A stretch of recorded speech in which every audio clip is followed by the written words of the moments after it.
I remember that doctor saying to my dad, "You have a 1% chance of living past a year." And he got behind the wheel and we drove home in silence. I was sitting in the back seat and I could see his eyes in the rearview mirror, and I had seen that look before. I could almost hear the wheels turning. I remember him being in the hospital and meeting with a young researcher, and we'd found out that he had a protein in his cells that was resistant to the treatment. And so that young researcher said, "Let's try this." And he said, "Absolutely."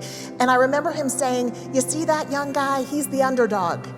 And that's who I want to fund." I am so excited in August to celebrate 20 years of being cancer-free. And one of the things I wanted to do was to capture some of the stories and some of the history of the V Foundation and our family and my journey with people who have been there every step of the way. This idea of a foundation, of finding the cure, of helping researchers, it all germinated in his hospital room. And so we started asking people, "Will you be on the board of directors?" And ESPN came to him and said, "We want to announce the establishment of the V Foundation at the inaugural ESPYs." I was Jim Valvano's doctor, and I often saw him in clinic. Telling Jim no was often a very difficult proposition. And he said to me, the first thing, "I'm going to New York." I said, "You're out of your mind. You can't do that." He said, "I'm going to New York."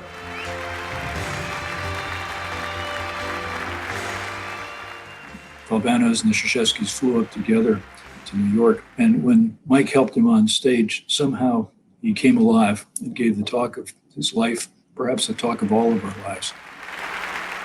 We are starting the Jimmy V Foundation for Cancer Research.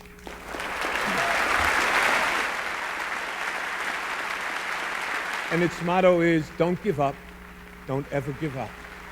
The courage that he displayed when he knew he was dying, inspiring millions and millions of people. Overcoming adversity and having a dream and seeing those dreams come true and believing in your dream. Rather than experiencing what I thought was the end, I suspect now it's okay for me to say that that was only the beginning.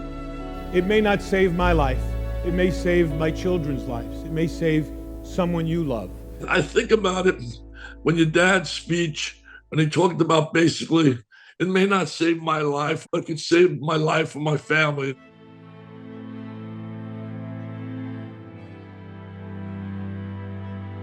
"13 years after my father passed away, I was 33 years old, sitting in bed one night, and I noticed that I had a lump in my right breast. See, I was the someone that my dad loved. I was the person that could now walk in his footsteps and the legacy that he created, and my ending could be different.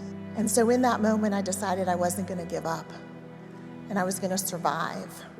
You've been a survivor, you look great, you sound great, and I think it's terrific what you've done, speaking all over and motivating, inspiring other people.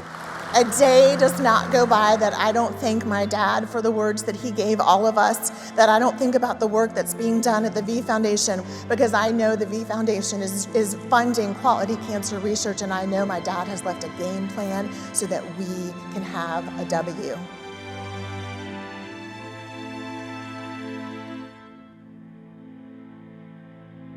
It's really one of the most beautiful things a human being can do is think beyond themselves. Yeah.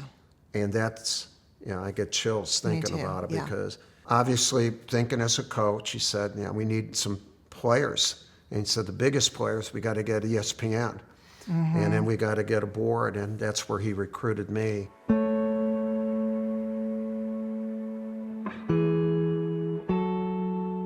Probably the most quiet I ever saw him was after he was diagnosed, when we left the hospital, and he just got really serious, and he wrote down a list of people that he wanted to be on the board.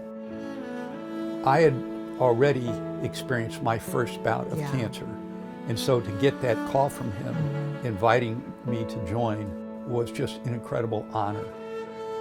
I've met so many wonderful people who are all deeply, deeply concerned about helping other people. This was your dad's vision. He wanted to help people. Yeah, I want to celebrate you as I celebrate my 20 years cancer-free.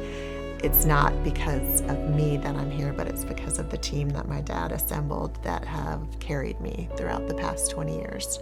So well, you're going to have an opportunity now to really impact a lot of lives, to inspire people. So congratulations on your survivorship. Can't wait to see what's next. My father spoke the words, We need your help. We need money for research. Don't give up. Don't ever give up.